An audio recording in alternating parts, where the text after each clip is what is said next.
आकाशवाणी भोपाल से प्रस्तुत है प्रादेशिक समाचार।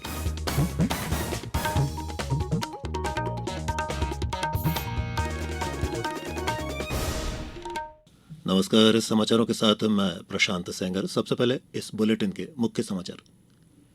प्रधानमंत्री नरेंद्र मोदी कल ग्वालियर और जबलपुर सहित देश के 16 एयर टर्मिनल का करेंगे वर्चुअल लोकार्पण।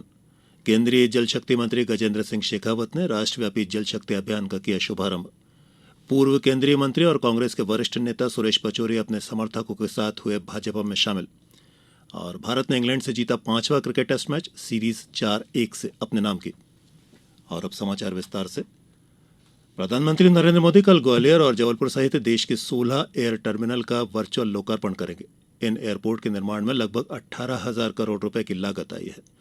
ग्वालियर में आयोजित होने जा रहे उद्घाटन समारोह में राज्यपाल मंगूभाई पटेल, मुख्यमंत्री डॉक्टर मोहन यादव, केंद्रीय मंत्री ज्योतिरादित्य सिंधिया और विधानसभा अध्यक्ष नरेंद्र सिंह तोमर भी शामिल होंगे।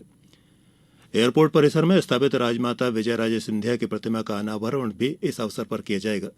कार्यक्रम में ग्वालियर जिले के अन्य विकास कार्यों का लोकार्पण और भूमि पूजन भी होगा। साथ ही सरकार की विभिन्न योजनाओं के तहत हित लाभ भी वितरित किए जाएंगे। ग्वालियर का नया एयर टर्मिनल अब प्रदेश का सबसे बड़ा एयर टर्मिनल हो गया है। ग्वालियर शहर वर्तमान में हवाई मार्ग से देश के 7 शहरों से जुड़ चुका है, जिसमें अब और विस्तार होगा। जल शक्ति मंत्री गजेंद्र सिंह शेखावत ने देश भर में जल प्रबंधन और संरक्षण में महिलाओं के योगदान की सराहना की है। उन्होंने आज नई दिल्ली में राष्ट्रव्यापी जल शक्ति अभियान कैच द रेन 2024 का शुभारंभ किया। इस अवसर पर उन्होंने कहा कि देश की करीब 1 करोड़ महिलाओं ने सकारात्मक बदलाव लाने की जिम्मेदारी उठाई है। इस अभियान का उद्देश्य जल संरक्षण और वर्षा जल संचयन, सभी जल निकायों की गणना, जियो टैगिंग और सूची बनाना तथा जल संरक्षण के लिए वैज्ञानिक योजनाएं तैयार करना है। केंद्रीय महिला और बाल विकास मंत्रालय का पोषण पखवाड़ा आज से शुरू हो गया है। ये पखवाड़ा इस महीने की 23 तारीख तक चलेगा। इसके दौरान पोषण भी, पढ़ाई भी सहित अन्य विभिन्न जन जागरूकता और सामुदायिक कार्य आयोजित किए जाएंगे। पखवाड़े में गर्भवती महिलाओं के पोषण और स्वास्थ्य के लिए आहार शैली पर विशेष ध्यान दिया जाएगा। इनमें मिशन लाइफ के माध्यम से बेहतर पोषण और आंगनवाड़ी केंद्रों में मोटे अनाज तथा पोषण वाटिकाओं को बढ़ावा दिया जाना शामिल है। आंगनवाड़ी केंद्रों के बच्चों के लिए डायरिया प्रबंधन, एनीमिया जांच और स्वस्थ बालक स्पर्धा का आयोजन भी किया जाएगा। मंत्रालय ने बताया है कि अन्य मंत्रालय और विभाग भी पोषण संबंधी कार्यक्रम आयोजित कर सकते हैं। दिव्यांगजन सशक्तिकरण विभाग ने साइनेबल कम्युनिकेशन के साथ एक समझौते पर हस्ताक्षर किए हैं। इसका उद्देश्य बोलने, सुनने और देखने में अक्षम व्यक्तियों तक संपर्क और पहुंच को बढ़ाना है। इस पहल में दिव्यांगजनों के लिए राष्ट्रीय स्तर का हेल्पलाइन नंबर 14456 उपलब्ध कराया गया है। ये नंबर सप्ताह के सभी दिनों में सुबह 9 से शाम 5:30 बजे तक चालू रहेगा।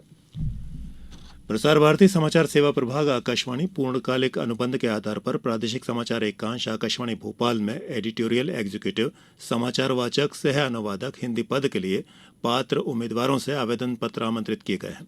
इस पद के लिए आवश्यक योग्यता, आयु सीमा और अन्य ब्यौरा हमारी वेबसाइट applications.prasarbharati.org पर उपलब्ध है।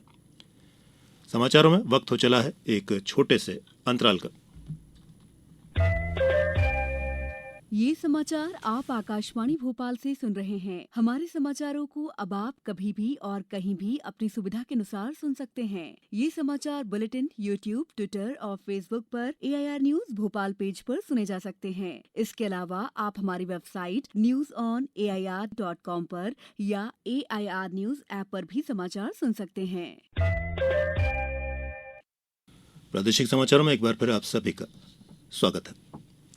कांग्रेस के वरिष्ठ नेता और पूर्व केंद्रीय मंत्री सुरेश पचौरी आज भोपाल में भारतीय जनता पार्टी में शामिल हो गए हैं। श्री पचौरी ने कहा कि कांग्रेस पहले वर्ग विहीन समाज पैदा करना चाहती थी, लेकिन पार्टी ने इसे अब पूरी तरह दरकिनार कर दिया है। श्री पचौरी के साथ प्रदेश के धार से पूर्व सांसद और प्रदेश कांग्रेस उपाध्यक्ष गजेंद्र सिंह राजू खेड़ी, इंदौर के पूर्व विधायक संजय शुक्ला के अलावा अन्य पूर्व विधायक विशाल पटेल तथा अर्जुन पलिया और भोपाल जिला कांग्रेस के पूर्व अध्यक्ष कैलाश मिश्र ने भी भाजपा की सदस्यता ग्रहण की। इस अवसर पर भोपाल में भाजपा कार्यालय में आयोजित कार्यक्रम में मुख्यमंत्री मोहन यादव, भाजपा नेता शिवराज सिंह चौहान, मंत्री कैलाश विजयवर्गीय, भाजपा प्रदेश अध्यक्ष VD शर्मा और पार्टी के कई अन्य नेता उपस्थित थे। केंद्रीय शिक्षा मंत्री धर्मेंद्र प्रधान ने आज नई दिल्ली में स्कूल और अध्यापक शिक्षा को मजबूती प्रदान करने के लिए कई पहलों का शुभारंभ किया।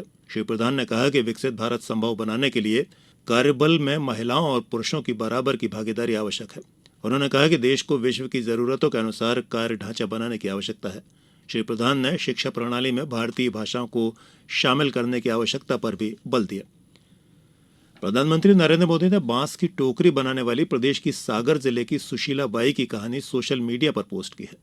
सुशीला बाई बताती हैं कि कैसे उन्होंने पीएम स्वनिधि योजना का लाभ उठाकर बांस की टोकनी और अन्य उपयोगी सामग्री बनाने के अपने पुश्तैनी व्यवसाय को आगे बढ़ाया और अब आर्थिक उन्नति की तरफ किस तरह बढ़ रही हैं। प्रधानमंत्री मोदी ने सोशल मीडिया पोस्ट में लिखा है कि पीएम स्वनिधि योजना ने गरीब से गरीब कामगारों के जीवन में भी नई खुशियां भरी हैं। इनमें बड़ी संख्या में हमारी माताएं बहनें भी शामिल हैं। सुशीला बाई कहती हैं कि एक महिला, अपना परिवार, अपना जिला और कई महिलाएं मिलकर समूचे देश को बदल सकती हैं। और अब बात भारत की क्रिकेट में एक बड़ी जीत की कर लेते हैं। आज धर्मशाला में भारत ने 5वें और अंतिम क्रिकेट टेस्ट मैच में तीसरे दिन इंग्लैंड को पारी और 64 रनों से हरा दी। इंग्लैंड की पूरी टीम आज अपनी दूसरी पारी में महज 195 रनों पर आउट हो गई। इसके साथ ही भारत ने 5 मैचों की श्रृंखला 4-1 से जीत ली। दूसरी पारी में भारत के रविचंद्रन अश्विन ने सबसे ज्यादा 5 खिलाड़ियों को आउट किया, जबकि जसप्रीत बुमराह और कुलदीप यादव ने 2-2 विकेट लिए। कुलदीप यादव को प्लेयर ऑफ द मैच जबकि यशस्वी जायसवाल को प्लेयर ऑफ द सीरीज घोषित किया गया। और अब इस बुलेटिन के कुछ समाचार संक्षेप में। खंडवा में मध्य प्रदेश राज्य आनंद संस्थान विभाग द्वारा आज नवजीवन चिल्ड्रंस होम में 1 दिवसीय अल्पविराम कार्यशाला का आयोजन किया गया। खेलों में उभरती प्रतिभा खोज अभियान के तहत धार जिले के प्रतिभाशाली खिलाड़ी खेल विधा में अपना पंजीयन 31 मार्च तक करा सकेंगे। मैहर में प्रतिवर्ष आयोजित होने वाले उस्ताद अलाउद्दीन खां 3 दिवसीय संगीत समारोह का आज रात 8 बजे समापन किया जाएगा।